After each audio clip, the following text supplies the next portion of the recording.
still alive at least. A loss this week really dampens those hopes with a lot of really difficult games coming up. You got the Packers coming up, and of course the Seattle Seahawks, who are having an exceptional season with ex-Vikings quarterback Sam Darnold there as well. So it's a jam-packed show here today on the afternoon shift. We're really excited to bring it to you all. First, we want to promote our Instagram account. We're going to put up that graphic right now. It's at afternoonshift_Fox9. Give it a follow if you can. We're putting out a lot of really great content there. We really appreciate any feedback that you have on there. Feel free to give us a DM, give us a shout out, tell us what you want us to cover. Maybe you have some questions that you'd like to ask Mayor Melvin Carter. DM us those questions. We'd love to ask the mayor on behalf of you, the loyal viewer of the afternoon shift. So give us a follow, afternoonshift_Fox9. All right, let's get into some headlines here. I'm going to bring Paul back into the conversation here because, listen, if there's the biggest animal expert that we have, maybe not just on the afternoon shift, but in this entire building at Fox 9, Paul Milgate is your guy. He is an avid supporter and patron of the Minnesota Zoo. And Paul, I understand that the zoo might be getting some new wolves here in a couple of days. Yeah, look, we're getting wolf pups at Minnesota Zoo. The thing to bear in mind here is that even though they are pups, they're 6 months old, and so they actually look a lot more like a giant wolf than you would probably imagine. So don't think that you're going to end up going to the zoo and see these cute little, bundles of fluff running around. You're going to be seeing something that resembles kind of a fully grown looking wolf, but it's more in their behaviors when you get to go to the zoo. You'll see a big difference. Anyone that's been to the zoo recently and spent some time with the old wolf pack that were there, they were very sleepy, they were getting on in their years, they would sort of eat and then go to sleep, and then as soon as their off-exhibit habitat was available to them, they'd like to sneak back their creatures of habit. There's four of them, 2 males and 2 females, Flint and Fenrir. Oh. And 2 females, Lumi and Hattie. They've all been given northern names because of the fact that they come from North America. Yes. And Flint is a nod to the Gunflint Trail up north in Minnesota. Probably something you're not familiar with, but it's a very sort of famous area, the Gunflint Trail up there, so they're named after that. So yes, if you get to the Minnesota Zoo now, you're going to see 4 sort of rowdy pups that are going to eat and then play and then nap and then get up and play again. Wow, sounds like a heck of a life they have. Yeah. That's an awesome life. And of course, it's great to bring some wolves into the Minnesota Zoo, celebrating the new season for the Timberwolves. I know it's not exactly the beginning of the season. They are several games in now, but these new wolves will be great to have at the zoo. And, of course, bringing in this 2025-2026 Timberwolves season that we got going on. Speaking of wolves, actually, I saw on Fox 9 on the website, actually, Ely, so that's a town up north. You're familiar with the name Ely? I've heard that name before, There was some footage. If you head to fox9.com, you'll actually see some footage that a police officer filmed in downtown Ely, with wolves running through the town. So, wow. they're very, very much an animal that's native to Minnesota, and so we do need to protect them and be aware of where they are and what we need to know about them, and that's why the Minnesota Zoo has them on the Minnesota Trail. Absolutely. That is should be a really cool exhibit to check out at the Minnesota Zoo. If you haven't been there in a while, go give it a look. We had the opportunity to go there earlier this summer. We went and saw the bird show, saw a number of other things that's going on at the zoo. It really is very impressive. So folks, if you haven't been in the Minnesota Zoo yet, go. It's open 365 days out of the year. I couldn't believe it when I asked that. I was like, there's no way this is open in the middle of winter. No, it's open 365. Go give it a look. It really is some exceptional work that they're doing over there. Okay, our second headline here. Earlier today on KFan Radio, Vikings wide receiver Adam Thielen called for full-time refs in the NFL and also said that refs are, and I quote Adam Thielen, kind of fanboys, end quote, and get starstruck when dealing with players like Patrick Mahomes, other superstar players of the world. This really started making some headwaves and headlines, not just here locally, but also nationally as well. I understand, and I'm not trying to come at this from the perspective of a lifelong Vikings fan, because I am not that. But from the vibe I get from a lot of Vikings fans is they do feel like they end up on the short end of the stick when it does come to certain calls in the NFL. And it's been a frustrating season, I think, so far for the Vikings. It was certainly a frustrating game this past Sunday. So Adam Thielen had some choice words to say about the NFL officials that are out there. Personally, I did not know that NFL officials are only part-time employees. I guess it makes sense. The season is 18 weeks long, a couple buys in there, and then obviously the playoffs. But yeah, calling for full-time refs, but also saying that refs are, and again I quote, kind of fanboys. Well, I don't know. Maybe I don't understand this enough, but maybe you can break it down to me. Like, what would change that if they were full-time employees? Like, what would that do? I'm not really sure, because they are paid very, very, very well, and to get to the level of being an NFL official, it's a very highly selective group of people that get to that cusp. There's thousands of officials that want to get to that realm that just don't make it there. So these are considered the very best American football officials in this country that are out there refereeing NFL games. Look, it's a little bit of a hot take, I suppose. I think it's a little bit more reflective maybe of how the Vikings season has been going. If the record would be different, I'm not so sure that Thielen's going to be singing the same song. I do think it's going to be very interesting on Sunday to see how the referees officiate, not just the Vikings, but specifically Adam Thielen on maybe some potential pass interference plays, knowing that he said what he said today. Bit of a target on his back now. Yeah, and again, called them, quote, fanboys, kind of fanboys. He has maybe put a little bit of a target on his back, but again, these NFL referees are so professional. I don't think that they're going to be incorporating any sort of bias into their officiating. And we were looking at some rough part-time salaries for it, and I don't think you'd want to risk what you've got it pretty sweet. Yes. And I don't think you want to risk that by playing fanboys, but I don't know. Yeah, no, I think the referees in the NFL generally do a really great job. I don't know if Vikings fans necessarily want to hear that, but I don't think that they're out to quote unquote get anybody or quote unquote get any team. I think they're trying to do the fairest, best job that they possibly can do. This whole story just reminds me to further promote the Vikings game on Sunday, which you can watch right here on Fox 9. Pregame coverage starts at 9:30. Don Mitchell will be out at US Bank Stadium. Kickoff is slated for noon against the Chicago Bears, who the Vikings did beat earlier this year in Week 1. The Vikings are undefeated in the division, despite their less than desirable under 500 record, still undefeated in the division. All right, we are going to get on with today's show. Like I said earlier, we have the president of the Minnesota Gun Owners Law Center, Mr. Rob Dorr, coming on the show. Coming up next to talk about this new ordinance that's been passed by the city of St. Paul, which restricts assault-style weapons and high-capacity magazines. Our conversation with Rob Dorr coming up right after this.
Welcome back to the afternoon shift. The Minnesota Gun Owners Caucus is suing the city of St. Paul after their city council unanimously passed an ordinance that restricts assault-style weapons and high-capacity magazines. Joining us now is the president of the Minnesota Gun Owners Law Center, Mr. Rob Dorr. Mr. Dorr, welcome to the afternoon shift. How are you, sir? Thanks, Adam. Good to be here. It's good to have you here. Rob, what is your stance on this issue with what the city of St. Paul's city council unanimously passed? I mean, they violated state law. It's just as simple as that. They don't have the authority to pass this ordinance, to take up this ordinance. And that's why the Gun Owners Caucus and the Law Center is filing lawsuit. You know, I think one of the chief reasons why that they even got into these conversations in the first place and why they developed a coalition with 17 other cities, it was really sparked by the Annunciation Catholic School shooting back in August. In light of that, I guess my next question to you is, what would you tell the parents of those children that were affected by that were impacted by that really pushed to see some gun control laws passed, not just in the city of St. Paul, but at cities across the state of Minnesota? Well, every citizen is free to, lobby their state legislators to try to get change at the state level. The cities can do that. The cities can pass resolutions. The cities can use their own lobbying efforts to try to advance whatever agenda they want. But the answer to this is not to violate state law in order to try to cram through an ordinance that you don't have the authority to put through. What percentage of Minnesota gun owners do you think would have their guns outlawed by this new ordinance that's passed, which, again, it's restricting assault-style weapons and high-capacity magazines? Yeah, as well as privately manufactured firearms. So a firearm that somebody built themselves, it bans the possession of those as well. There's really no way to know. We certainly have dozens of members who have reached out to us who live in St. Paul, many more who work in St. Paul or go to St. Paul to participate in the legislative process that would be affected by this ordinance. We keep kind of talking about this ordinance, and I guess I provided an overarching explanation of it. In your words, what exactly does this ordinance mean? How would you break it down? Well, what they're telling us is, one, they're saying it bans the public possession, but that's not what the text of the ordinance says. And secondarily, they're acting as if it's okay to pass an ordinance that they're not allowed to if they promise not to enforce it. And that's not what the law says. The law, the preemption law says any city ordinance that encroaches on the state's preemption of firearms is void, regardless of whether or not they intend to enforce it. And you said there that, you're not even sure that they're able to enforce it. Why do you think the city council would want to pass something like this? Well, I think it's a symbolic measure. I think that they likely anticipate. We told them we would be suing them if they advanced it. We offered alternative mechanisms that are within the law that they could do to try to advance their agenda. But it seems like they're more than willing to spend taxpayer resources and taxpayer dollars defending an ordinance that they admit they don't intend on enforcing, even if the language seems to indicate otherwise. And one of the pieces of language that's in the ordinance is restricting assault-style weapons. Do you think that that's a fair term? What exactly is an assault-style weapon? What is the difference between that and maybe just an average gun that would be okay with this ordinance? Well, generally, they're referring to any modern rifles that have been designed in the last 50 years. The people think of AR-15s; those qualify, but there's many non-AR-15 rifles that would also meet this classification. Many of which are used by thousands of hunters across the state. So there is a definition in statute that it has to have a certain number of features. But at the end of the day, fewer than 5 homicides every year in Minnesota are done with rifles of any type. So even if a ban did work, which I would challenge the supposition that it would, it's not going to be a tremendous impact on public safety. What do you think is sort of driving for them to create an ordinance like this? I know I mentioned the Annunciation shooting there back in August. Do you think that citizens, and you mentioned that they use these assault style weapons for hunting purposes, do you think that citizens should own them for non-hunting purposes? Yeah, I mean, it's their property that's protected by the Second Amendment. Any firearm that's in common use, that's the holding in DC versus Heller, is protected by the Second Amendment. So they're undoubtedly in common use. They're the most popular rifle in America, and therefore they're protected by the Second Amendment. And I think, there's a lot of people who look at their style of it and the features of it and feel a certain way. But again, they're very, very rarely used in the day-to-day crimes that we see. Overwhelmingly, even when we're talking about mass shootings, it's handguns that are used in the vast majority of those. Rob, a personal question for you. Do you own a gun that would not fly under this new ordinance in the city of St. Paul? Yeah, as do most of our members. So, and I guess my follow-up question to you is, what is the usage that you get out of that gun? Is it used for hunting purposes, or do you have it for maybe other purposes as well? Yep, I've got those of the people who are watching who understand firearms. I've got a 300 blackout, which I use for deer hunting, which is in this platform style.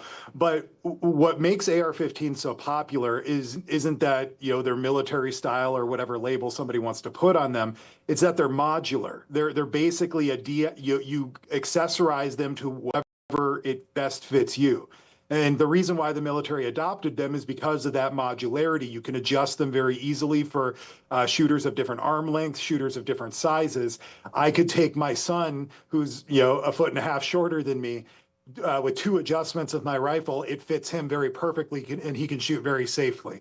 So they're used for sporting purposes. They're used for hunting. They're used for plinking. But at the end of the day, they are still in common use and protected by the Second Amendment.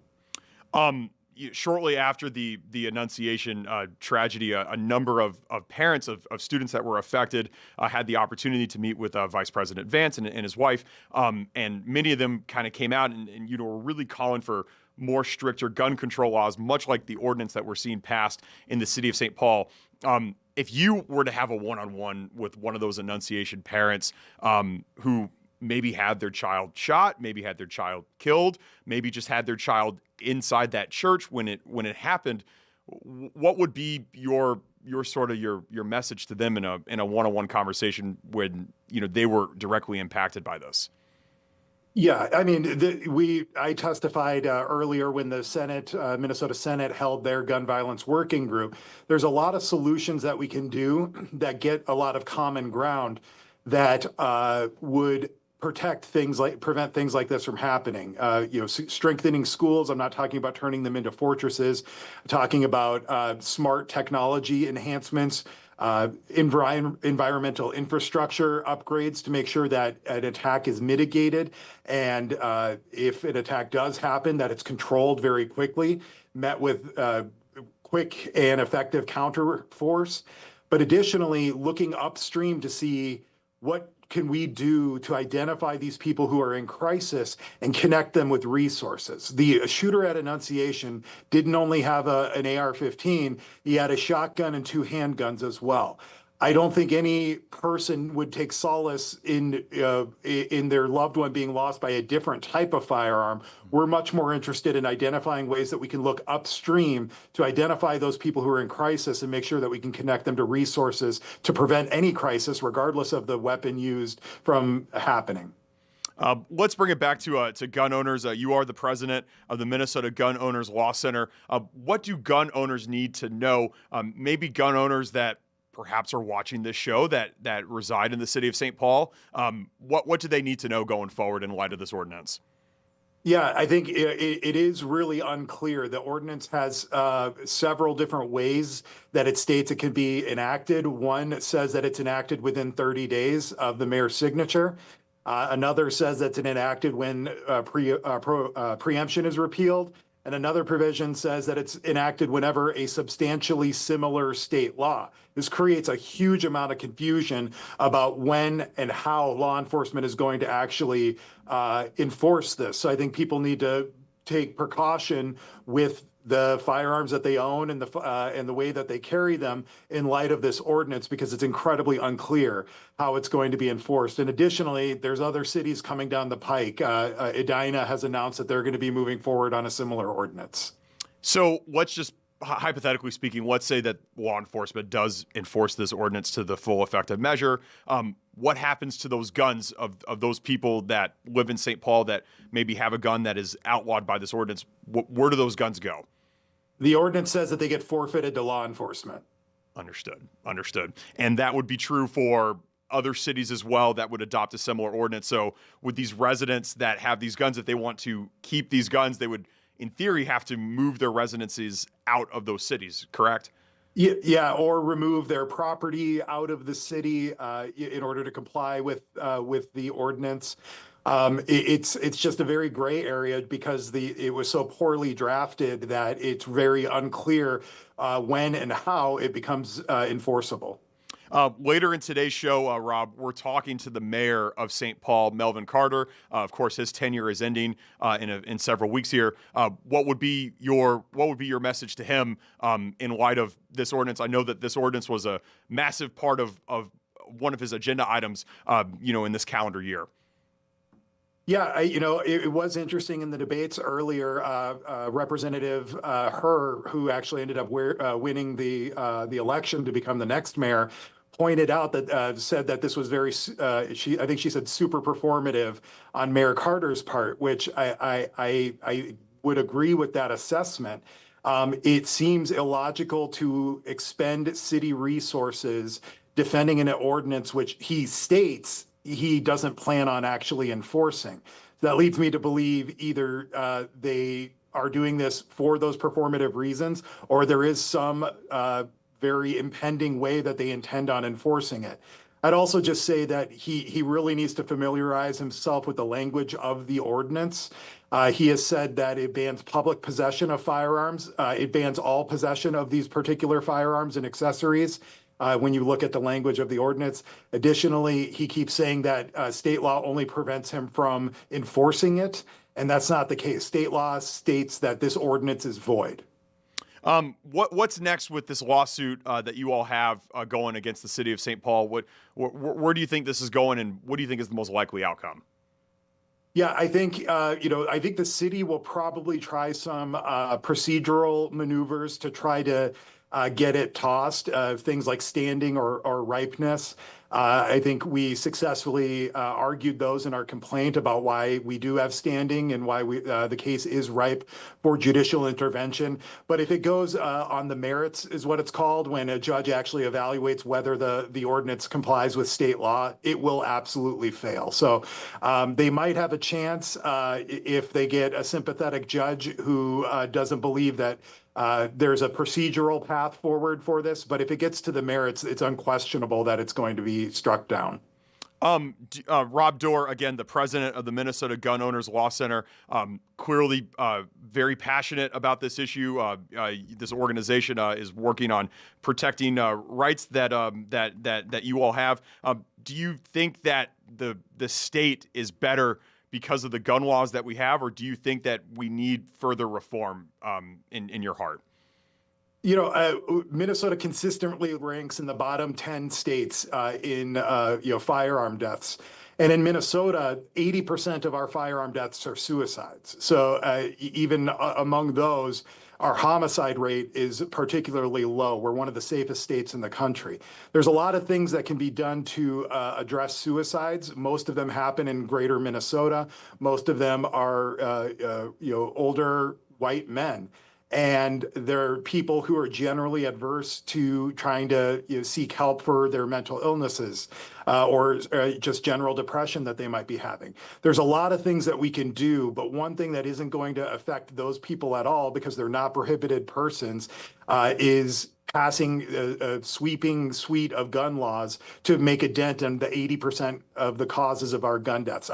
I hope that we can look broader into the root causes of firearm deaths and address those root causes rather than acting on some false presumption that if we ban a particular firearm, that's going to enhance public safety. The United States and Minnesota has never been good at prohibiting anything, whether you're talking about firearms, whether you're talking about narcotics, whether you're talking about alcohol during Prohibition. We're not good at prohibiting things. We need to think of broader solutions that attack the root causes. Rob Dorr, the president of the Minnesota Gun Owners Law Center. Rob, thank you so much for your time. Thanks, Adam. Anytime. Thanks.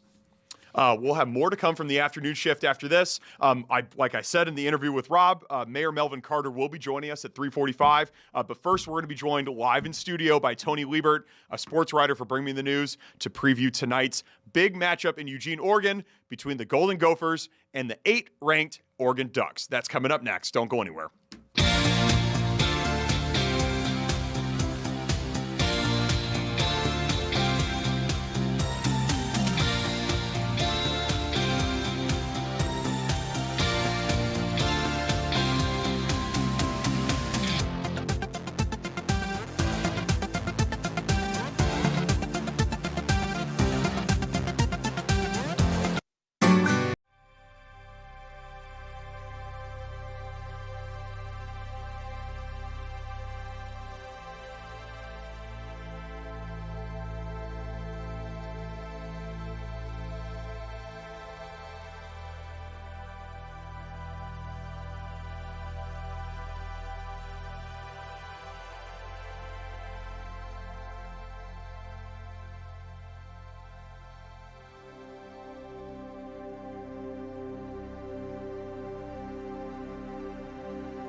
Welcome back to the afternoon shift. It is a big night for football here on Fox 9. The Gophers are in Eugene, Oregon to take on the 8th-ranked Oregon Ducks. Here to preview tonight's game is Gophers sports reporter for Bring Me the News, Mr. Tony Liebert. Tony, thank you so much for joining me. I appreciate you. Yeah, thanks for having me. It's always fun to talk a little Gophers. I love that you're in here in studio with us. Listen, Tony, it's a huge point spread tonight, 25.5 points. What do the Gophers need to do to at least cover this spread, maybe keep it a little close, and maybe even get the outright money line win there, right? Yeah, I think it really just comes down to that they don't really have anything to lose in this game. Oregon is expected to win by a lot of points based on that point spread, and they're playing for much more in terms of the college football playoff and seeding. And the Gophers are playing for just a better bowl game. And Oregon has much more to lose in this game, and Minnesota, I think, needs to play like a team that doesn't have anything to lose because Oregon has matchup advantages all across the field. Yeah, I think this might be a little bit of a look ahead spot for Oregon, right? They have USC next week. Obviously, that game could have huge playoff expectations on it. For Minnesota, coming into this week, 6-3. 2 of the wins were versus Northwestern State and Buffalo. Obviously, a win tonight is huge. One of the biggest wins in program history if they're able to get it done tonight. Oh yeah. Even with a loss tonight and in the next 2 games, Northwestern and Wisconsin, are you viewing this season as a success for Minnesota football? Yeah, it's really interesting because I looked at this Oregon game preseason. Like you mentioned, they have USC next week. They had Iowa last week. The Gophers had the extra bye coming into this game, and it kind of seemed like a spot that they might be a little competitive. But coming off that Michigan State game where it didn't look very pretty, and that was coming off an Iowa game where it certainly didn't look pretty at all. There were just a lot of trends offensively that make it hard for me to think that they're going to be competitive in this game against Oregon when they haven't scored a touchdown on the road since week 3 against Cal. And, I mean, overall, you can't complain about having 6 wins, and you can't complain about winning football games. And any Gophers fan would say that a 7 or an 8 win season preseason would be exceeding expectations for this team. But the way it's happened has just been a little unique with the blowout losses to Ohio State and Iowa, and then losing to Cal on the road. Depending how this game happens or how it comes to be in terms of upset or what happens in this game, I think we'll add to that. But overall, it's I think you kind of have to let all 12 games play out to see a true meaning on the season. You've been a little critical of the Minnesota offense.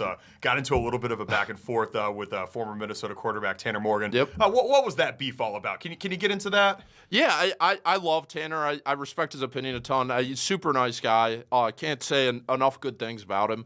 And it just it's interesting after a game like the Michigan State game where there just was a lot of the offense hasn't played well. They were outgained against Michigan State, outgained against Purdue, outgained against Rutgers, and they won all 3 of those games. Mm-hmm. And I think P.J. Fleck and his program deserve credit for winning those games, but I think the offense is doing a lot of things that just aren't working right now. And that was basically what I was pointing out, that statistically they're one of the worst offenses in the Big Ten.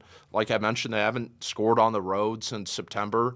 Or scored a touchdown on the road since September. No touchdowns on the road in nearly 2 months. Yeah. They scored 3 points against Iowa and 3 points against Ohio State, and it just the numbers are not backing up that they're performing to a level that they should be this far into a head coach's tenure like P.J. Fleck. So that's basically all I was pointing out, and I totally get where Tanner Morgan was coming from in terms of he's very closer with the staff than I am, and I wouldn't ever necessarily say that someone should get fired or call in for anyone's job, but it's just they're not executing at a level that I think deserves praise at this moment, and I think it deserves a little bit of criticism. Do you think that P.J. Fleck is the right guy for Minnesota long term? Oh, 100%. I've always been under the belief I think he should be the head coach as long as he wants at this school.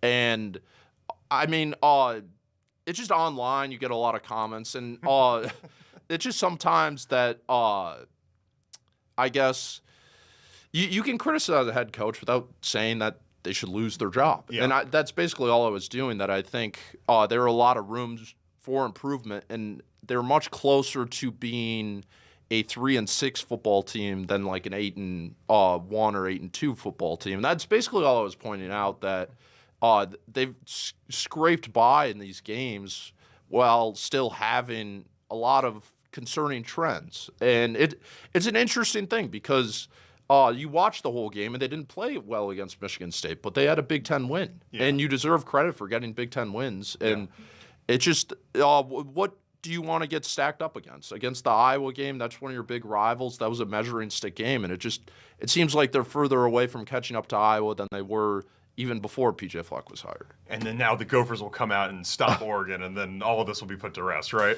Yeah, I mean, I've been wrong before, and I'd happily be wrong this time. But I don't necessarily see a path to that happening. I think it could be a game where Oregon controls much of the game, and maybe the Gophers stick around early, but it's just Oregon's a much deeper team. The Gophers have been dealing with some injuries the last couple weeks. Maybe the bye week helped them get healthy, but I think Oregon will just wear them out as the game goes on, and I just it's hard for me to see Minnesota being competitive in this game. I hate to be the bearer of bad news, but Tony Liebert. No, you're not the bearer of bad news. You're a realist, and I like your realism.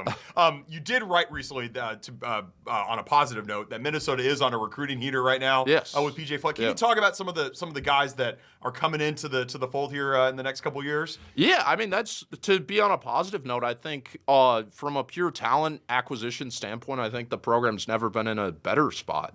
They're recruiting at a level that they really never have in the modern era of the internet and all these recruiting rankings stuff. And right now, their 2026 recruiting class is top 30 in the country, which is something they've never done under PJ Fleck.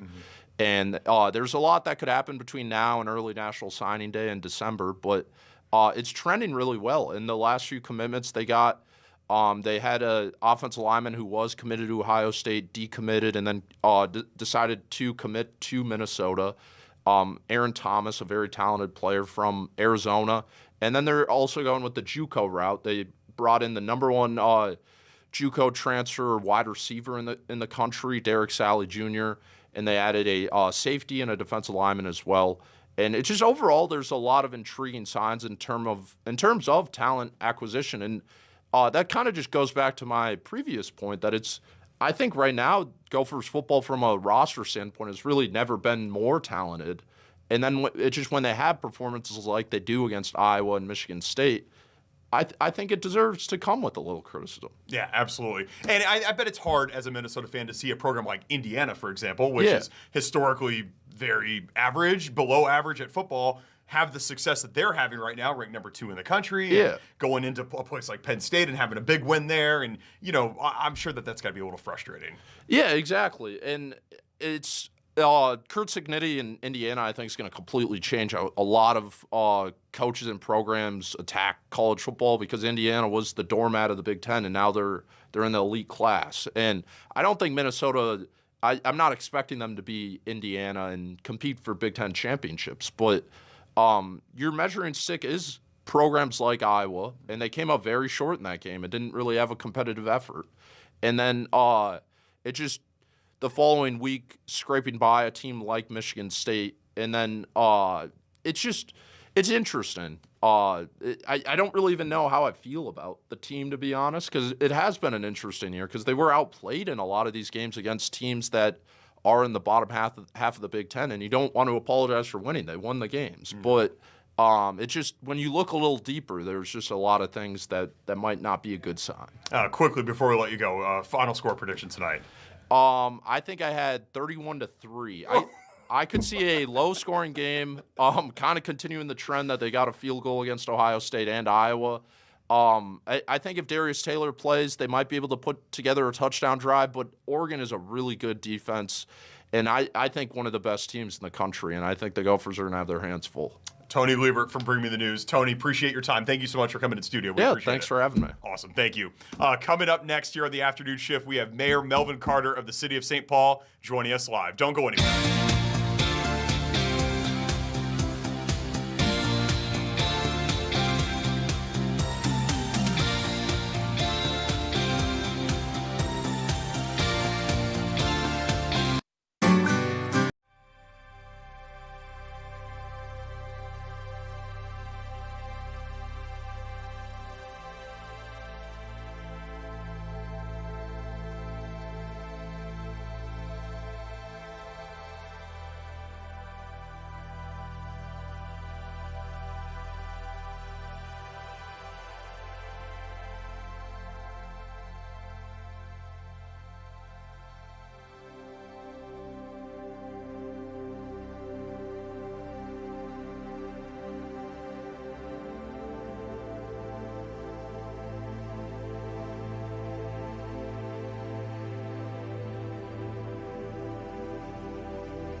ordinance is the mayor of St. Paul, Mr. Melvin Carter. I believe we have him on the line here shortly. And there he is. Melvin Carter, welcome to the afternoon shift. How are you? How are you doing today? We're good. We're good. Thank you for joining us, Mayor. Hey, can you tell us more about this gun violence prevention package that was passed earlier this week? Yeah, absolutely. It's in response to all of the gun violence that we've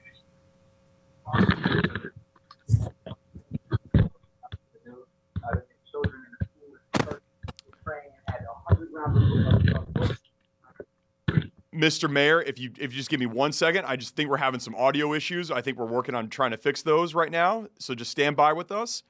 Stand by with us, and we're just having some audio issues here, folks, and we're gonna get this resolved here shortly. Paul, you want to tell me when we're good to go here? Okay, Mr. Mayor, can you hear us now?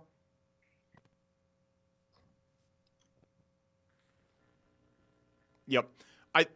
We're gonna take a very quick commercial break. We're gonna get these resolved, and we'll be right back with the mayor of St. Paul, Melvin Carter. Don't go anywhere, folks. The afternoon shift will be right back.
Welcome back here to the afternoon shift. We believe we have fixed all of our technical difficulties. We're going to start right from the top. St. Paul City Council unanimously passed a comprehensive gun violence prevention ordinance earlier this week. This was one of the chief pieces of legislation that Mayor Melvin Carter wanted to see pass forward. Joining us now is the man himself, the mayor of St. Paul, Mr. Melvin Carter. Melvin Carter, welcome to the afternoon shift. How are you? Hey, thanks a bunch. Thanks for having me on. I'm doing well. How are you doing today? I'm good. I'm good, and we can hear you now loud and clear. This is great. Hey, Mayor, what more can you tell us about this gun violence prevention package that was passed earlier this week? Well, ultimately, there's two things to know about it. One, what it does is it says you can't have assault rifles and machine guns. You can't bring guns into libraries and rec centers, and every gun has to have a serial number. But two, what's important to know about that is that even those simple, basic things that most people think are the bare minimum of what we ought to do, the state law actually bans us from even doing, bans local communities from doing anything where guns are concerned. And so part of our goals are really twofold. One, it's to push the state, and we've told them we need you all to be either taking action to make us safer where guns are concerned, or we need you to eliminate those preemption requirements so the local communities can act. If they were to do that, our local ordinances would be ready to take effect on day one. If they're not willing to do anything different on guns, then we have to have a big statewide conversation about the absurdity of that. Yeah, and one person that wants to have one of those conversations, we had a guest on earlier. He's the president of the Minnesota Gun Owners Law Center, Rob Dorr. He was pretty skeptical about the language in this ordinance. What would be your message to skeptics like Rob about some of the language that's in here? Well, I haven't talked to him directly. From what I hear, he's essentially saying two things. One, that it's symbolic and meaningless. And two, that he's going to stop everything and spend a bunch of money getting attorneys and suing to try to keep us from stop us from doing what we're doing. I guess the question would be, if it was symbolic, why it requires that level of response to try to stop it from moving forward. But the truth is, we said from the beginning that we are barred from state law from enforcing these policies. State law says local communities can't enforce policies on guns, no matter how simple they are, no matter how common sense they are, no matter how many Minnesotans agree with them. And that is the problem. Yeah. Listen, this is such a complex issue. So many people care so deeply about this. I know that the Annunciation Catholic school shooting back in August was sort of a chief sort of enzyme that kind of got the conversation started about this. Would you say that that's fair, that this conversation really started picking up steam really once that Annunciation tragedy happened back in August?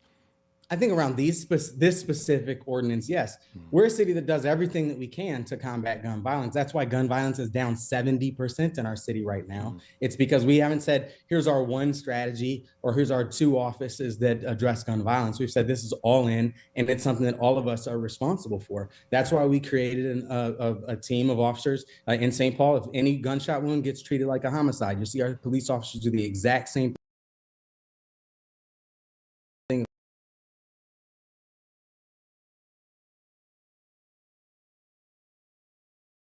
It's why we partnered with the Attorney General's office to sue gun stores, to hold them responsible for helping us stop straw purchasing in our communities. We're doing every single thing that we can, and this is a part of it. So yes, it was absolutely accelerated by just the frustration that so many of us felt in the aftermath of that Annunciation shooting, when we had children in school, in a church. They were praying and had over 100 rounds rain in on them through stained glass window. This sounds like it's a Quentin Tarantino movie, but unfortunately it's real life. And the point is, anybody who's not willing to do something different after hearing that story isn't on our team.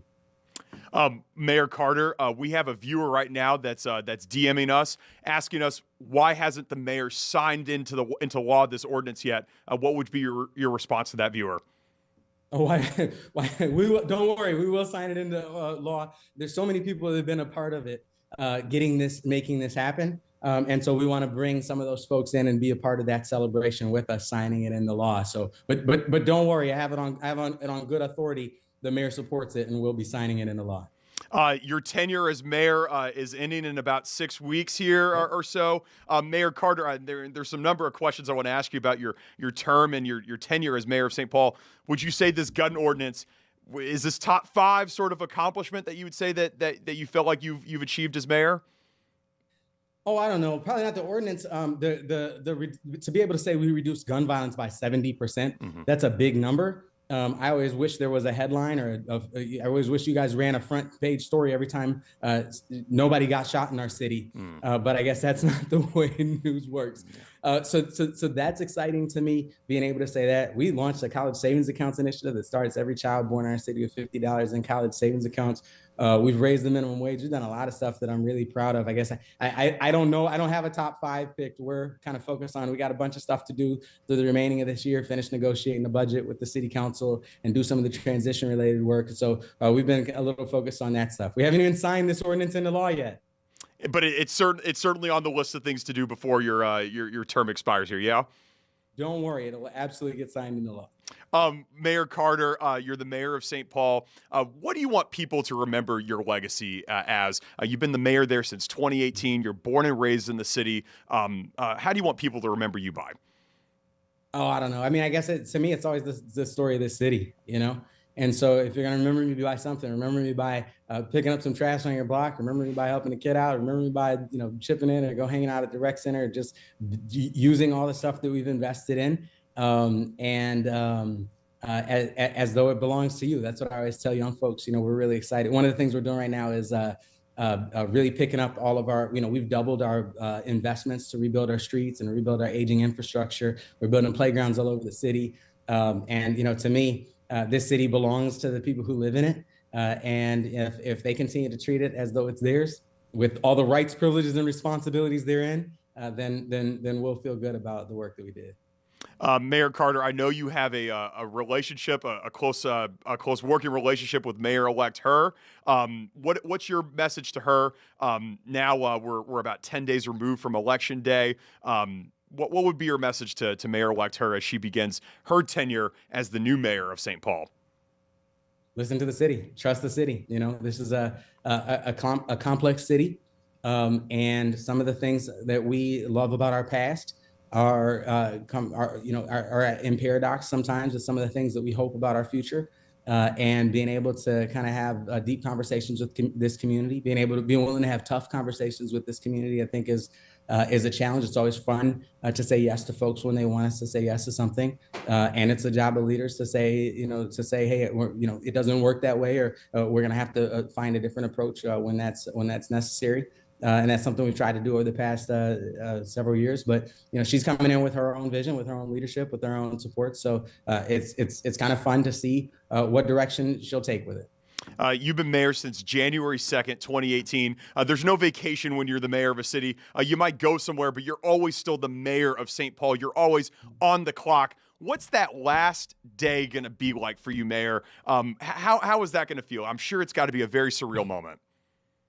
Oh, I have no idea, honestly. I mean, that's one of the amazing things about this journey is you almost never know what a day is going to bring. When I started this, my wife would ask me, what are you going to do today? And that question evolved to what's on your calendar as of 8 o'clock a.m. Because that might change dramatically by 10 o'clock a.m. So I really don't know. Like I said, our goal is to run through the tape. We have a lot of work left to do that we still kind of have to finish off. The central piece between now and the end of the year is finishing negotiating the budget for next year with our city council.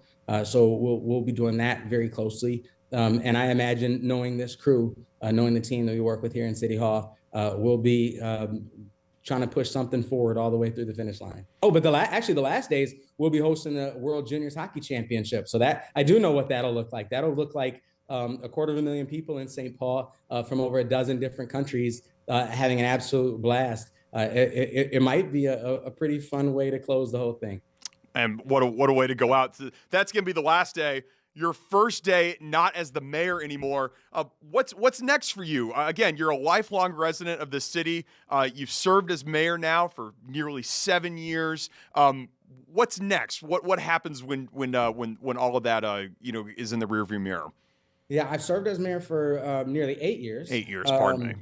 And through some of the most challenging crises our city's ever been through, whether that's COVID, the murder of George Floyd, whether that's the civil unrest that followed, whether that's the pandemic, the pandemic, or the cyber attack that we had just a couple of months ago. So I imagine what's immediately next is a much lower blood pressure. Beyond that, I'm not sure. You still think you'll be living in St. Paul? Oh yeah, this is my city. I love this city. Awesome. Mayor Melvin. Where else would a guy live? You know what? For a St. Paul guy born and raised, that's a good question to ask. And you're obviously very, very proud of where you're from. Have served as mayor now for 8 years. Always been a friend to us here at Fox 9 and certainly to the afternoon shift. Always making yourself accessible, answering questions, answering the tough questions.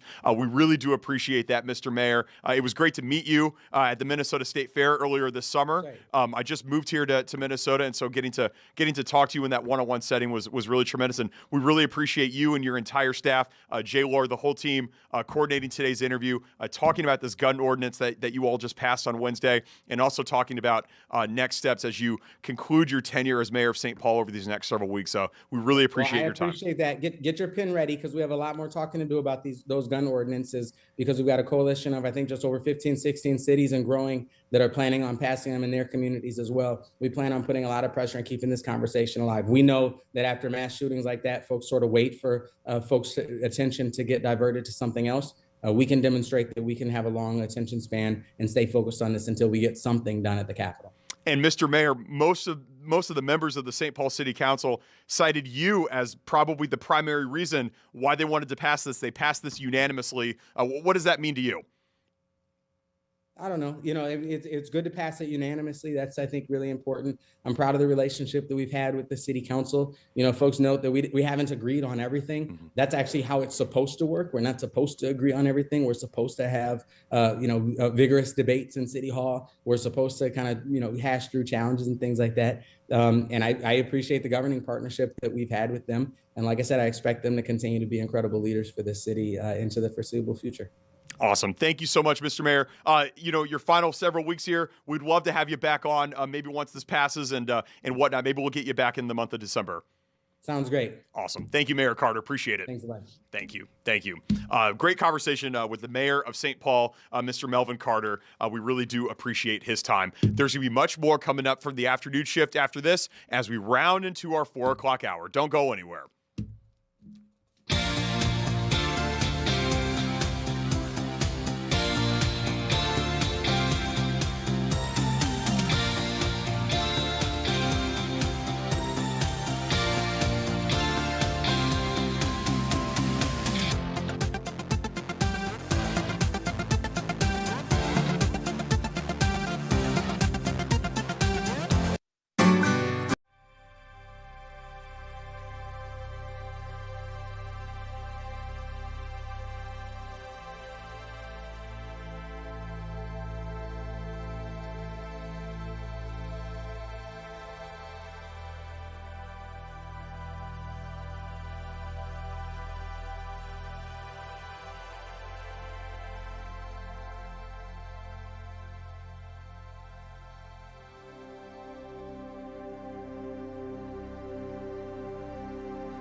by one of our good friends here, our top homie, Lauren and Drago. What's Hello. going on, Lauren? Happy How are you? Friday. Happy It's so Friday. good to see you. Can you feel the Friday I energy can in the air? feel the Friday. We usually have you in here on Thursdays, so Oh, this yeah. is like a different sort of thing we've got going on It today. is. It's such a treat. And Yeah. did you see the forecast for this weekend? Oh, listen. The forecast today looks amazing. But, I have a little bit of a hot take about this forecast Oh, this yeah? week. So many Minnesotans, you guys love your, sweater weather, but then you want to, enjoy the warm weather. It's like, you can't have it both ways. Yeah. You just... I see what you're saying. I see Yeah. there's a little hypocrisy here maybe. Yeah. But when you hear that this will probably be the warmest day of the year until April, Oh. you gotta enjoy it, right? Is that today, Friday? we're Today talking? could be the Yes. warmest day until April. Wow. Unless yeah. we get a weird winter heat wave, which Yeah. also happens. But yeah, 68 degrees, going to be great to get out there. Yeah. And there's a lot going on this weekend. Yes, yeah, and it's going to be warm this weekend, too. Yes. Or relatively warm this weekend. Yeah, I think it's going to be beautiful weather for Yeah. the Vikings to beat the Bears. Oh. Although indoors, so I guess that doesn't really matter. But if you're out and about in the Twin Cities, it's going to be gorgeous. And there Yes. is a lot going on as we get Yeah. into the holiday season. It is the holiday season. What's up? Yesterday was day one of the Dayton's Holiday Market. I was Okay. there yesterday in downtown Minneapolis. Have you been to this? Have you heard That's of it? on Nicollet, Yeah. Nicollet Mall, Yeah. right, with the Mary Tyler Moore statue. Yes, and where all of she that. threw Yeah, that she hat. threw the Exactly. Yes, So yeah, yeah. Dayton's, which was one of the supreme shopping centers of the entire 1900s, started here in Minneapolis. Yes. Nicollet and 7th, that's where the Dayton's building opened in 1903. Yep. It had some transformations over the years as people stopped shopping in Minneapolis and went out to the suburbs, became Marshall Fields, became Macy's. In 2017, it closed.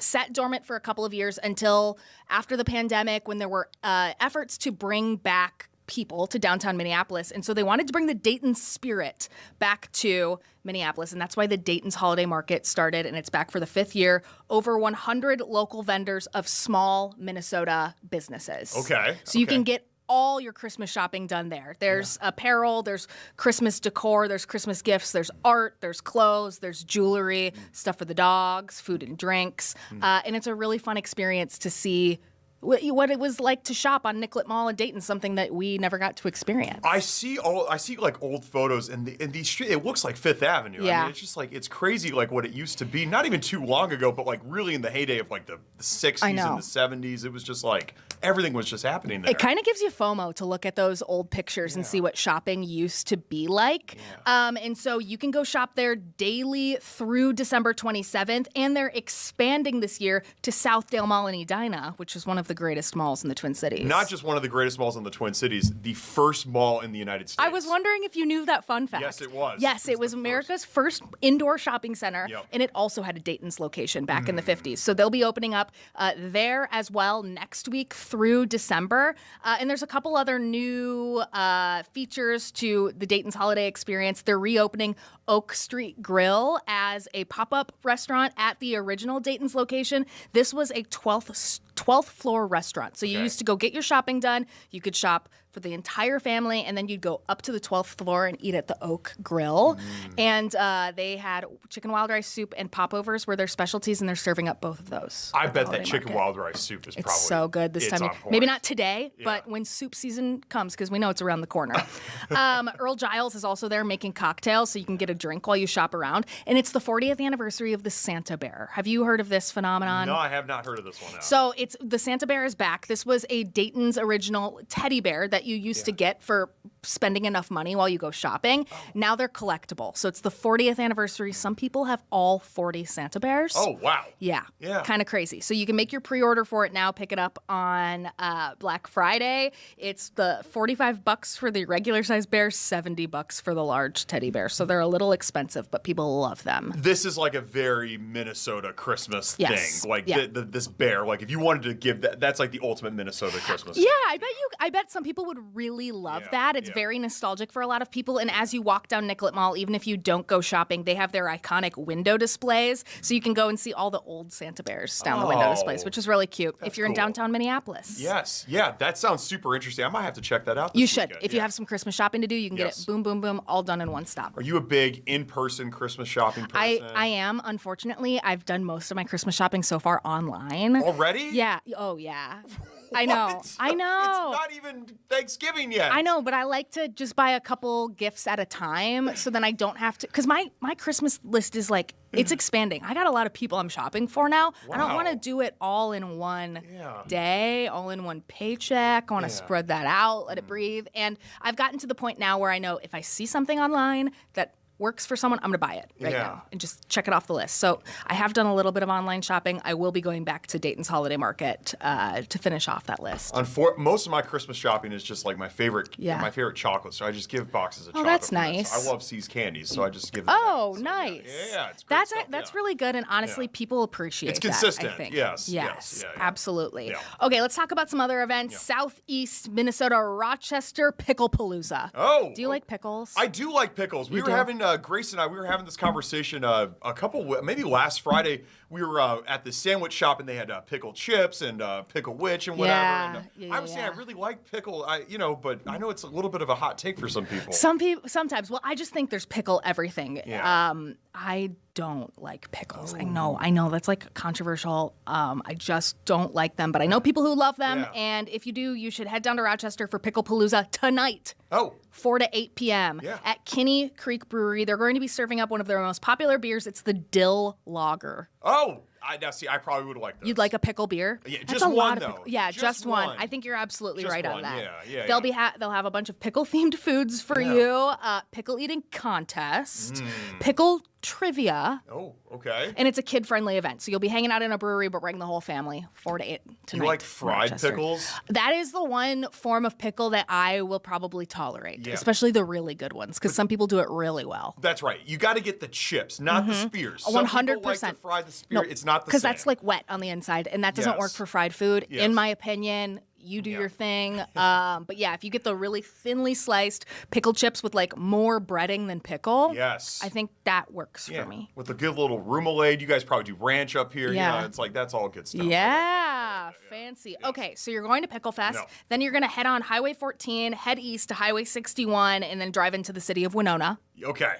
For Mama Mania. Mama Mania. Is this like Mamma Mia kind of? ABBA tribute concert. Oh, yeah. I like this. So I just learned that there is a North American Mamma Mania tour. Okay. That's been going on for years. They pick it back up and they go all across the continent to talk about ABBA, which I don't know. Did you know that ABBA was discovered at Eurovision? No, I didn't. You know what? I think maybe Paul said something about that several months ago. Yeah, that's where they got their start. That's incredible. Which is that's like cool, American Idol kind of, right? Yeah, but it's like all of Europe competes and every country has its own band. That's right. And ABBA won at some point in the 70s.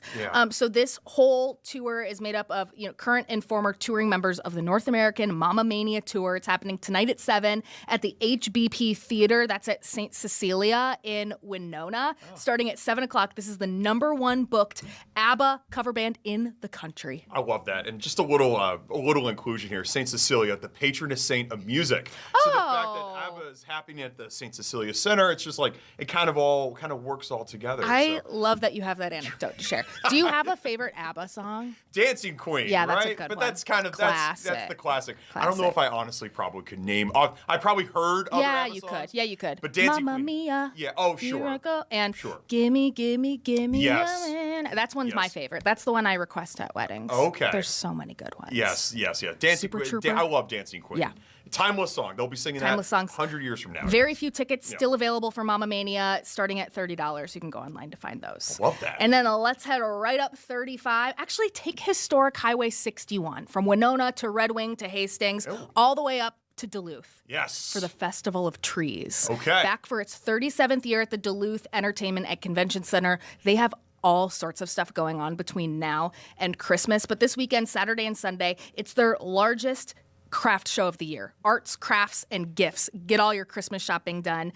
Starting Saturday morning, there are over 170 unique vendors, and most of them are northern Minnesota based, so really local shopping. Yeah. And I don't know about you, Adam. I try to do as much local shopping as I can during the holidays because the money that you're spending is staying here in Minnesota for next year, which now more than ever is very important. Yeah. Auction, raffles, Christmas music will be playing all day, and Santa will be there. I love that. I love that. You can get pictures with the big guy out. That's awesome. That's awesome. A really pretty time to be in Duluth, especially around Canal Park. A lot of stuff is lit up, and then, wow, the name is escaping me. Grace, what is the Duluth Christmas Lights Festival called? You get the wrong person. No, why can't I think of it? It's the. Oh my gosh, this is so embarrassing that I don't remember what it's race called. between you and Grace to see who's more Minnesota here. Bentleyville, thank you. Oh, Yeah, same Bentleyville. time. Why did I forget that? Bentleyville, the tour of it's like the largest free holiday lights show in the country. Okay. Or maybe in the world. Oh, wow. It's huge. You can spend a whole evening there. That'll be opening up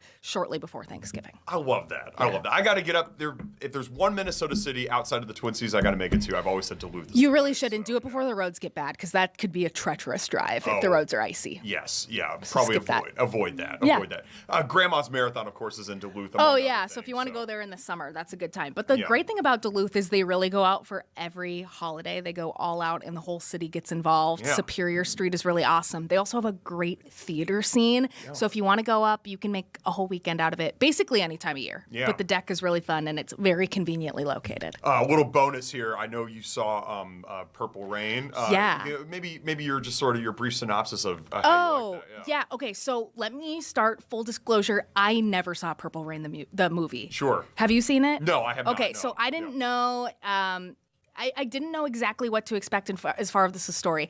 Here's what I'll say. Abalonia, who's the female lead, knocked it out of the park. One of the most, Grace just said amazing in her ear. She agrees. Stellar performance. She's been on Broadway before, and you could tell. Yeah. I would go watch 10 more shows that she was in. I don't care what the show is. I'll go watch her. The guy who plays Prince, I'm not remembering the actor's name right now. He's, I believe, from here and brand new to theater. Okay. So amazing singer, was a pretty convincing Prince. He had kind of that like stoic, quiet confidence that I think Prince embodied very well, and he sang like Prince. Okay. The show has some technical issues that they need to work out. It's a very long show. Okay. It's 3 hours, which I think by most people's standards is too long for a musical. Yeah. They cut it down, though, from 4 hours to 3 hours in just a couple of weeks. So they're making those tweaks. Yeah. There were just a couple other sound and tech issues that I think are being worked out. So if you go see it at State Theater, which is one of the most gorgeous theaters I've ever been to, just know that they're making tweaks all the time, because their goal is to bring the show to Broadway. That's right. There always are kinks in the show that need to be worked out, especially with a brand new cast. A lot of these folks brand new to doing like an off-Broadway show. But I really liked it. I loved the costumes. I loved the music. At one point in the second act, they bring down a screen that's like the length of the stage, and then they've got a guy out there with a Steadicam on stage. So he's getting, you know, when you're a theater, you usually only have a football field's length away between you and the actors. You're seeing Prince's face up close live as if you're at a concert, which was That's awesome. a really cool part of it. So cool. I love theater. I love every show I've ever been to. I know some folks are saying that this one felt a little slow, a little mechanical. It needs to be polished, but I thought it was really fun. And if you like Prince, you will like this show. Amazing. I've seen the ads. I've walked past the State Theater with all the decorations on the marquee and everything, and really want to go check it out. You should. Yeah, I know. Yeah. I know you and Grace and among others were there at opening night. Yeah, Which was awesome. it was very awesome. Very cool. Lauren, thank you so much for all Absolutely. the things happening this weekend. Get outside, enjoy the warm weather, and there's events all across the land of 10,000 Lakes here that you laid out. And we're headed into holiday market season, so soon enough, every town will have a holiday bar and a holiday market. I love it. I love it. Lauren and Drago, thank you so much. We appreciate you. Awesome. Absolutely. Thank you. More to come from the afternoon shift right after this.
Fox 9. Obviously, the Gophers game is tonight, and on Sunday beginning at 9:30 a.m., we have Vikings pregame coverage, all leading up to the game against the Bears beginning at noon right here on Fox 9. We have this little series that we call Behind Enemy Lines, where we bring in an opposing team's reporter or a contributor for the opposing team. Today, we are pleased to be rejoined by Fox 32 sports anchor and reporter Tina Nguyen. Tina, welcome to the afternoon shift. How are you? Yeah, thanks for having me. It was so fun joining you guys week one. Oh my gosh, when the Bears and Vikings played each other Monday Night Football, and it's great to be back again. This is such a huge game for both teams, so I'm so excited to dive into it. Awesome. And it was a great time with you week one as well. Can you just tell us where you're joining us from? We see the Bears logo behind you. I think you're inside historic Hallis Hall. Tell the people what that's all about. Yes, I am inside Hallis Hall right now. You see the Bears logo here in the background. We're getting ready to hear Ben Johnson talk in just a few moments. So, yeah, I mean, there's a lot of hype around this team right now, right? They're 6-3 on the season. These last two games, the way that they've won and the fashion with Caleb Williams and his late game heroics. A lot of buzz right now around this team.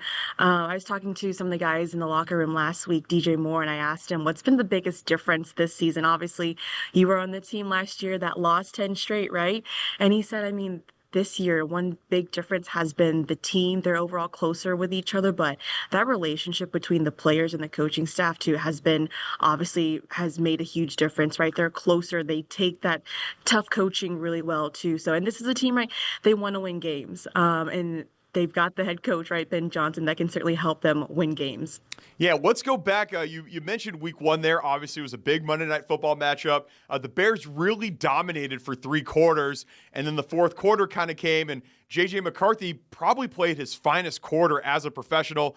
The Vikings coming out victorious in that game. Like you said, though, the Bears started the season 0-2.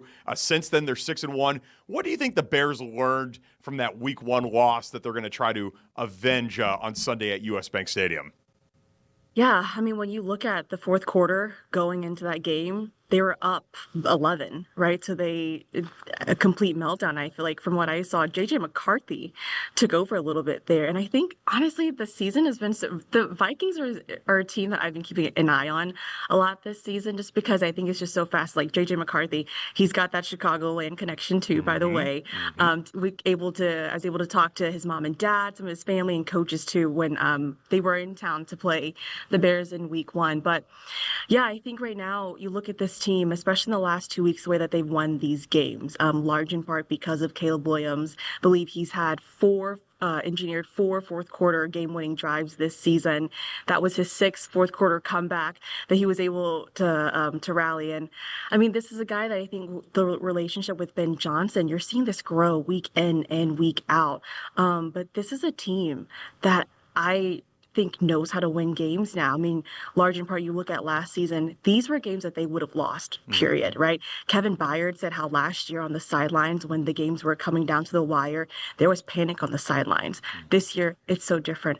Everyone's calm, and Caleb Williams has talked about how when he's in those pressure moments, right, 2-minute mode where the game is on the line, he just feels like a really big sense of calmness. And I actually was on a call earlier in this week with one of his high school coaches, and they said, he's always been this way, actually. Like, even in high school, knowing how to engineer some of those game-winning drives, he's always had this will to win. So I think overall as a team, too, you're seeing that Ben Johnson's building just a tough team, right? A team that, for the first few games, first few weeks, the penalties were an issue, right? Red zone offense was an issue. They've certainly cleaned that up these last few games. And anytime Ben Johnson challenges this team, like they step up to the plate and they answer the call. So I think that's been one of the biggest differences. Like, they're learning how to win games, and they're building that sense of toughness too.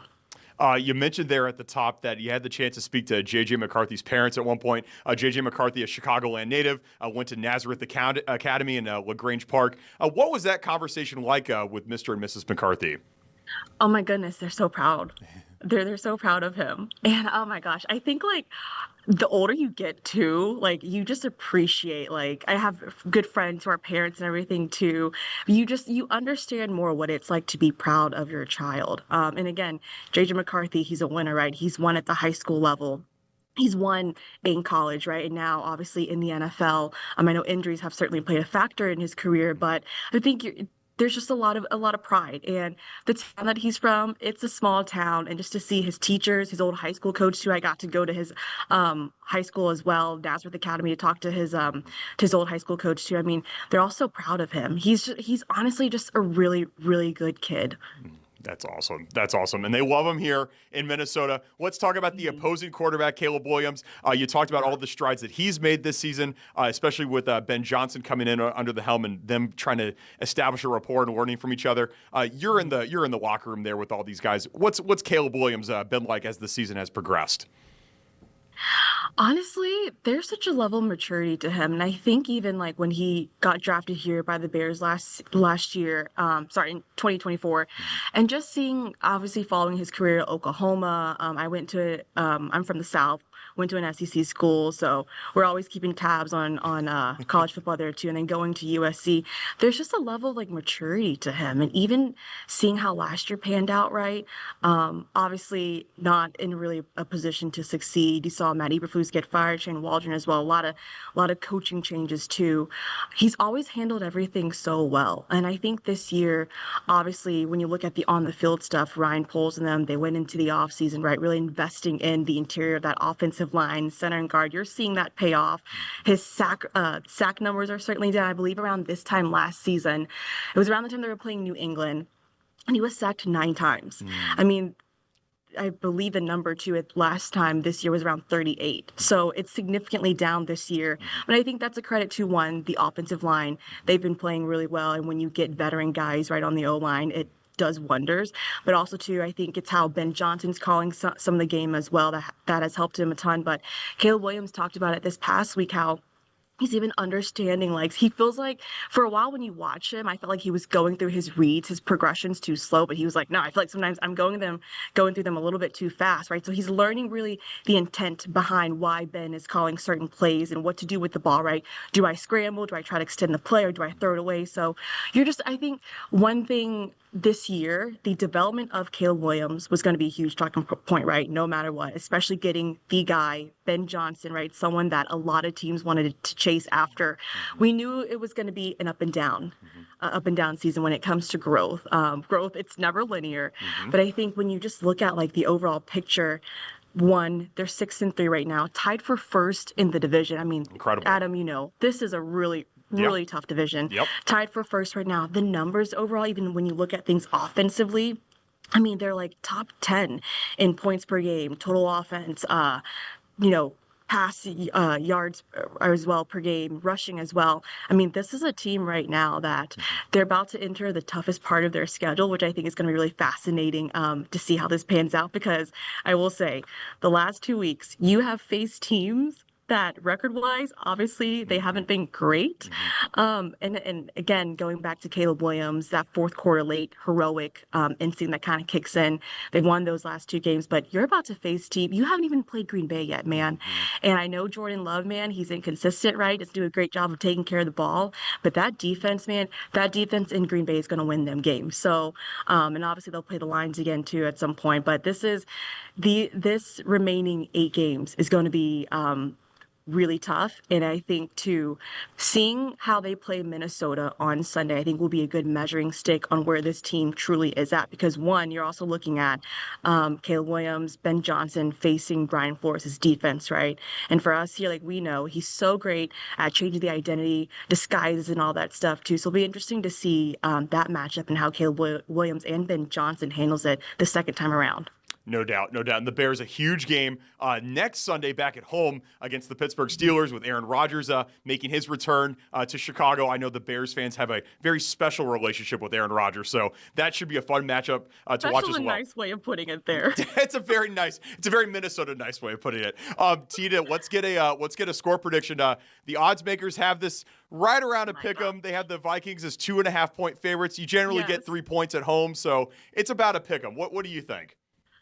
Honestly, oh my gosh, I thought about this on my drive up here to Hallis Hall. I'm going to go Bears 24-21. I think this is going to be a close game. I know JJ McCarthy, 6 interceptions in his 4 games. And obviously, I think the Bears have built an identity, especially on that defense, despite them being so like dealing with injuries, banged up and all that stuff. Dennis Allen has this team, one of their identities on defense is right, taking the ball away. So I think there's some opportunities there. I'm going to go 24-21 Bears. I think it's going to be a close one. Ben Johnson said last week, this is a must-win game for us. I mean, we're 0-2 in the division. So, yeah, I think it's going to be so good. I'm so excited. It should be fun. Tina, last thing, when you were talking about Caleb Williams and saying you went to an SEC school, you're keeping tabs of him during his days at Oklahoma, go tell the people where you went to school. They're having a great year. You're a Texas A&M grad. They're ranked 3rd in the college football playoff poll. You guys got a big game against South Carolina this week. How you feeling about the Aggies? I am feeling great. I'm trying to contain my excitement level here at Hallis Hall. Yeah, 9-0 on the season, first time since 92. Actually, back in 92, the head coach was R.C. Slocum. I'm actually really good friends with Coach Slocum. We're family and friends. So I was texting Coach last Sunday. It was also his birthday recently. I'm like, Coach, we're 9-0. But yeah, it's incredible to see what Mike Elko has done. The quarterback play of Marcel Reed has really surprised me a lot this season. Obviously, they have a dual threat quarterback. The defense has been great too. So yeah, exciting times in Aggieland. I'm so used to being let down by Aggie football, right? Yep. So it's nice I can't believe they're 9-0, but I'm very, very ecstatic about it. It should be fun in Aggieland. And for the Minnesota people that don't know, Coach R.C. Slocum is an absolute legend at Texas A&M, a Texas football legend. Forget about even A&M, the whole state. His name is like royalty there. Tina, we really appreciate your time. Thank you so much for making time for us and joining us today in the afternoon shift. Bear down, Skull Vikes, you're the pride and joy of Illinois. Tina Nguyen, we appreciate it. Of course. Thanks so much for having me. Appreciate it. Thank you so much. Thank you. Tina helping us ring in this football weekend here in the land of 10,000 Lakes. We got the Vikings Bears on Sunday at noon. And then tonight, of course, the Minnesota Golden Gophers going up against the 8th-ranked Oregon Ducks, a team that maybe Tina's Texas A&M Aggies could see in the playoff in a few weeks, but maybe Minnesota could pull off the upset tonight and knock Oregon out of the playoff. That game begins at 8 o'clock. Right here on Fox 9. All right, the afternoon shift is going to continue right after this.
Welcome back here to the afternoon shift. Yesterday, we had the chance to talk to the CEO of an organization called NMDP. You probably all better know them as Be the Match. That's what they used to brand themselves as.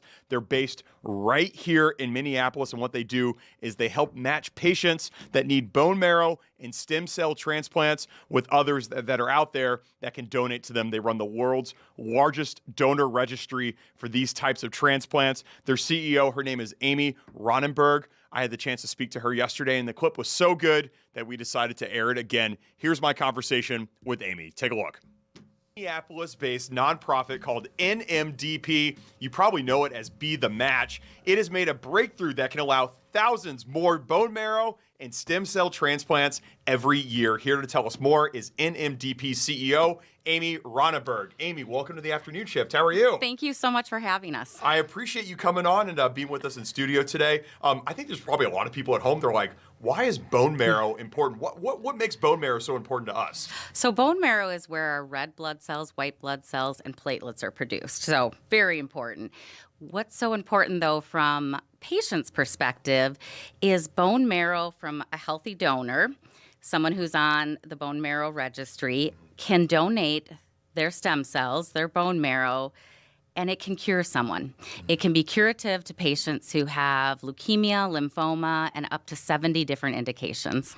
So can people just donate their bone marrow and their stem cells? Is it kind of like blood in a way? Yes, Yeah. perfect. Yeah. So it's really easy to do. If you're between the ages of 18 and 35, you can join the most diverse registry in the world. If you go to nmdp.org, you sign up. It's a simple cheek swab. With that, you'll be on the greatest waiting list in the world. And then if you're a match, so a patient in need of your specific bone marrow, we'll give you a call and you have an opportunity to donate. 90% of the time, you're sitting in a chair, you can be watching a movie, playing video games, and it's very much like donating blood. We take the blood from your vein, we take the good stuff out through an apheresis process, and then put the blood back into you. It can be around 4 to 6 hours, but painless, and again, an opportunity to save someone's life. No doubt, no doubt. NMDP, is this is a worldwide organization? It's not just a Minnesota-based thing, yeah? Yes, we're worldwide. Our headquarters are in Minneapolis. Yep. We are a global nonprofit with the most diverse registry in the world, accessing 42 million donors worldwide. That's amazing, amazing. And right here in the Yes. Twin Cities, you had a big breakthrough that can allow for even more bone marrow and stem cell transplants every year. What led to this big breakthrough? I'm so proud of the organization and the work that they've done from a research perspective. It is transformational, game-changing research. And so NMDP also invests in research because it's so important that patients not only survive, but they thrive. And historically, there was a huge diverse gap that existed. If you were a patient, a non-Hispanic white, you had a 79% chance of finding a match on the registry. If you were Hispanic, Asian, the 40% only, and that dropped all the way to 29% if you were an African Black American. And that was not acceptable to NMDP. So we invested in research that taking standard chemotherapy and providing it post-transplant has completely changed things. So now you don't have to be a perfect match anymore. You can have 1 or 2 mismatch. We call it a 7 out of 8 or a 6 out of 8. And because of that, what's so important, even though there's 42 million people on the registry, seems huge, there just was not enough donors to make sure that we could help every patient. Now today, we can say, if you are a non-Hispanic white, you have a 99% chance of finding a match on the registry. And what I'm most proud of, that 29% for Black African Americans goes all the way up to 99%. We have truly transformed medicine. That is absolutely incredible. And I guess my next question was going to be, what groups benefit the most? I would say people like me and others that don't fit that white non-Hispanic sort of shell there. Those are the groups that are really benefiting the most from this. Absolutely. Yeah, Adam, you're exactly right. And it really has been transformational. This last year, we were able to help 8,879 patients, with the most patients from ethnic diverse backgrounds ever in our history. And it's all because of this research. 8,879 Yes. additional patients that were helped just in the last year alone. In the last year. Incredible. Can you tell us about maybe some of these patients that you've helped so far? There's so many. I think Ethan, great example. There you see pictures of little Ethan there. Yeah, and patients can be newborns all the way up to 80 years old. And so an opportunity to literally save a patient like Ethan, and an opportunity then to meet Ethan and his family. It's one of the greatest altruistic opportunities we have. Can you tell us more about Ethan? So it looks like he's very young there. What did he know? Did the family know kind of right from birth that there was something wasn't right with? Yeah, go ahead. Yeah. It can be different for everybody. Yeah. It can be, we hear stories about patients like Ethan and others who are going for a normal checkup and find something wrong in their blood test, or it can be suddenly you're just not feeling well and you just can't get better. So leukemia, lymphoma, blood cancers, blood disorders can show up in a lot of different ways. A bone marrow transplant can also help patients with sickle cell disease. Often they know as soon as they're born that might be a trait that they have. So it really can range different for all patients. Is this something that you can develop not just as a newborn, but you could be, I'm 33 years old, you could be 33, or you could be 63. Like, this is something that can impact you at any point during your life. Is that right? Leukemia, any age. Lymphoma, any age, yes, absolutely. And oftentimes our average patient for leukemia is in their 60s. So absolutely, our fastest growing population of patients that we're helping today are over the age of 60. And so, again, the opportunity to join the registry, going to nmdp.org, you can save a life. You can save a newborn's life. You can save a 60-year-old life. Now that we're talking about this, I'm fairly certain one of my best friends from college, his name is Eric, I'm pretty sure that he volunteered for this. He was a match. He lives in Chicago. I'm pretty sure he had to go to Michigan to go get the procedure done and everything. There's probably a lot of people out there, like my friend Eric, if he's watching now, and others that are curious about being a match for somebody, being a donor for somebody, but maybe they have some hesitations here and there. What would you say to somebody that has some interest in this, but maybe there's some hangups that they're concerned about? Absolutely. I would say do it. Join the registry. It's an opportunity to save a life. And in a world that can be very crazy, it's hard to be able to have that type of impact. It is a simple procedure. You'll have shots for several days prior to the donation, which then really, as we say, kind of makes you superhuman immune system. And then again, it's very similar to donating blood. That easy one day saves someone's life. It gives them the opportunity to spend Thanksgiving with their family, or a holiday, or see their child walk down the aisle, or go to kindergarten. I mean, it's all of those amazing moments that can happen because someone said yes when they got the call to donate. Yeah, that's amazing. That's amazing. And literally, like you said, anybody can sign up and donate this. Join the registry. It's the largest in the world. Yeah. Do you know once you sign up and once you go through the process, do you know like the exact person that you're impacting? Like, do you get that sort of information? Yeah, great question. So if you're between the age of 18 and 35, so if you're matured beyond the age of 35, like myself, although my bone young at heart, my bone marrow works great for me, but we have found with older donors the outcomes aren't as good for patients. So that ideal spot is 18 to 35, and if you're donating to someone in the U.S., there's a 1-year waiting period, but then you can share emails, you can share letters, and then at that 1-year mark, we do one of the most beautiful things. If you have a chance, come to our gala. It's an opportunity to see a donor and a patient meet for the very first time on stage. Go out to nmdp.org. We have lots of those videos if you want a really good cry. Yeah, I was going to say, that's got to be a super emotional thing that happens when you get to actually meet the person that really helped to save your life and whatnot. And it's got to be like a really impactful thing. And again, this doesn't have to just be like two people from the same city. This could be a person in LA donating to a person in Boston and helping Absolutely. to impact their life. And it's global, it's worldwide. Yeah. So it's possible that if you needed a bone marrow transplant, your match or your donor could be in the UK. And same here, that you could be donating for someone outside of the U.S.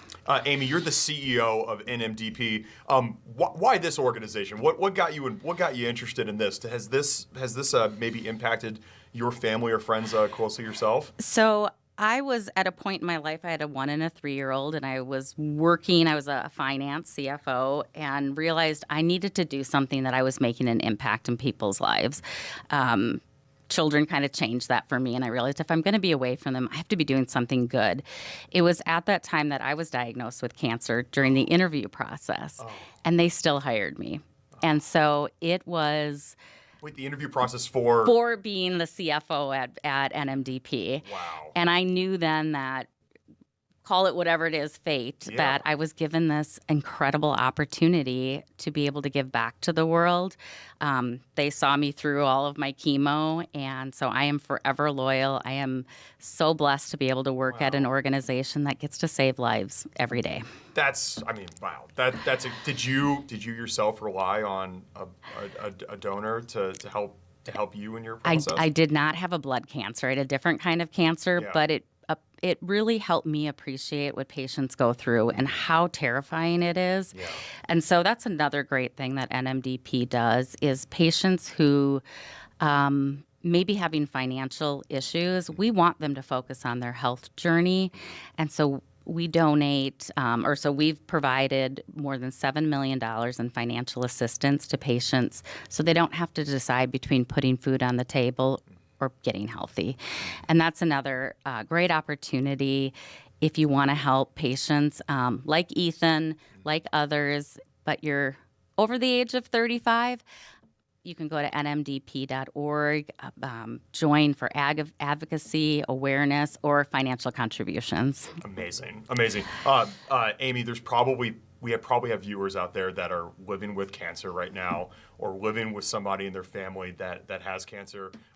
Your message to them as they're going through this fight, or again, maybe they're just somebody that's really close to somebody that's going through the fight right now. What would you say, if you can go back to that point in your life? Don't give up hope.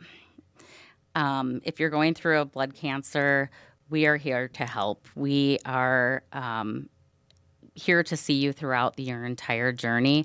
We often say at NMDP that pressure is a privilege. The great Billie Jean King said it. And it is a lot of pressure, but it's a privilege to be able to help those in need, and we're here for you. That's a great quote by Billie Jean King. I love that. I've told myself multiple times in my life, I really love that. My biggest takeaway here, out there, if you're out there and you're like me, you're between the ages of 18 and 35. I'm 33 years old. We're in our prime right now for NMDP, and we have the opportunity to go help save a life. And it might not just be a person here in the state of Minnesota or even in the United States, frankly. It could be somebody from anywhere around the world. If you join the world's largest registry at nmdp.org, you can go there and you can help save a life, especially in the afternoon shift. We're really trying to cater to a younger demographic here. If you're out there and you're like me, you're in your prime right now to help people really get this match and help save their life. And like Amy said, this new breakthrough research that they had, especially people that maybe look like me as well, 8,879 patients just this calendar year that would not have been able to get a match previously were able to get a match this year because of an NMDP. They were able to find a suitable donor, whether it was a perfect match or a 7 out of 8, but we have had 5 consecutive record-breaking quarters because of this research, and we've been able to help. At one point, we were less than 14% of all transplants were for ethnically diverse patients. This last quarter, we're going to be at 26%. So we are making a difference. But we need more donors. We need donors to join the registry, and we need them to say yes when they get the call. That's awesome, Amy. Thank you so much for your time here, for thoroughly explaining everything that NMDP does, and for the message out there for thousands of people to join the list. Get involved. to help save lives because you don't realize that you can be making an impact just with your own inner beings right now. Yeah. Yes. What a great conversation that was with NMDP CEO Amy Ronenberg, an organization formerly known as Be the Match. You can go check out that interview on our website, fox9.com, and our YouTube page as well, right at Fox9. All right, we're going to take a quick commercial break, and we are going to be back and round out today's Friday episode. Don't go anywhere, folks.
Welcome back to the afternoon shift. We are about 200 seconds away from the weekend here. It's been a really fun week here on the afternoon shift. Paul Milgate, Very specific. You're getting very specific. You know, just doing some quick math here. 200 seconds until the weekend starts and counting. What was probably the most significant thing that happened for you this week, Adam? Oh, man. The most significant thing that happened for me this week, I really liked that conversation with Amy Ronenberg for Be the Match. That was really nice. Oh, man. It's hard to remember everything that we did this week. Well, I'm going to say I think that probably the number one news story that kind of went across the week. I mean, there were some big ones. Oh, yeah. But Minnesota's obsession with the Northern Lights. Yeah. And your unobsession with the Northern Lights. Yeah. Look at this. Look at this. This was taken by our one and only Grace Henry. Look at that photo from St. Louis Shout out, Park. Grace. That's a gorgeous photo. What a great really photo. Is. I love St. Louis Park. Yangtze Restaurant. Great place. I love St. Louis Park. So are they still overhyped? I look, it's like, again, I'm trying to get you on the record here. Are they overhyped? We did this story back in the springtime. We're going to do it again next spring. It used to be you had to go to Iceland to go see the Northern Lights. It's just like, it's kind of lost a little bit of its charm. Beautiful in Otsego. This that's was wonderful. taken by Grace's mom. Shout out to you, Mrs. Henry. Yeah. That's a great picture right there. Beautiful photo. It really is beautiful. It truthfully, it really is beautiful. Listen, I don't want to yuck anybody's yum, so I'm happy that everybody enjoyed the Northern Lights. Hey, look at there. There's Paul and his beautiful wife, Kaylee, and Waconia. Paul drove. That was taken by the windshield wiper on the back of our car and the timer. You drove to go We see did the Northern drive. Lights. Yes. We did drive. We did drive to go and see the Northern Lights. I mean, this photo here is my favorite. That's gorgeous. That's gorgeous. Holding hands with my favorite person in the whole wide world. Amazing. I drive to go get Italian food. I don't know if I drive to go see the Northern Lights, but I respect those that do. So. I think the thing is we're not going to see it like that for a bit. I think it was a pretty spectacular. I know. It'll be a few months. I don't know. It'll be interesting. I mean, I think there's so much science that we've got available to us now. We actually can look at the sun and see when these solar flares are rolling in. We'd have to get a meteorologist in to kind of verify what I'm saying. It's completely. I'm just making this up. But I'm pretty sure the reason that we're seeing more reporting of it is that it's kind of we can actually anticipate it a little bit more than we used to be able to. Yes. We didn't know that a huge solar flare had gone off on the sun. Now we've got these telescopes trained on the sun. That's why we know it more often. And we should be grateful if we know it. Very grateful. It used to have to accidentally happen across them. Now we can go outside because we know it's kind of maybe going to happen. It's gorgeous. It really is. I'm really happy for all the Minnesotans that got a huge kick. It was all over my Instagram feed on Tuesday or whatever day that was, Monday, Tuesday, Wednesday, whatever. It's just really nice. I'm so happy that everybody really enjoyed the Northern Lights. I'm not gonna yuck anybody's yum here. Really happy for all of you all that enjoyed the beautiful light show that we had. Really happy that you all joined us here in the afternoon shift all week long. It really has been a fun week, and now it's time for the weekend. Just remember the Gophers tonight in about 3 hours right here on Fox 9. On behalf of my co-host Max Fuller, our executive producer Paul Milgate, our producer Grace Henry, and all the good people here at Fox 9, I'm Adam Llorens. We will see you all on Monday. The 5 o'clock news starts right now.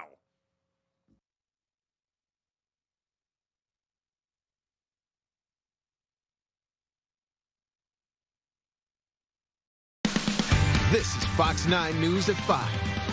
Well, thank you so much for joining us here on Fox 9 and Fox Local. I'm Mary McGuire. And I'm Simone Woolridge. Here's what's coming up here on this Friday. The shutdown has ended, but things have yet to return to normal at many airports. This is including MSP International. So it turns out we don't really know how many air traffic controllers that we'll have once they come back to work. So we'll explain that coming up. And then a GoFundMe for the family of the woman allegedly murdered by her co-worker this week. How you can help the family of Amber Check. And traveling around the metro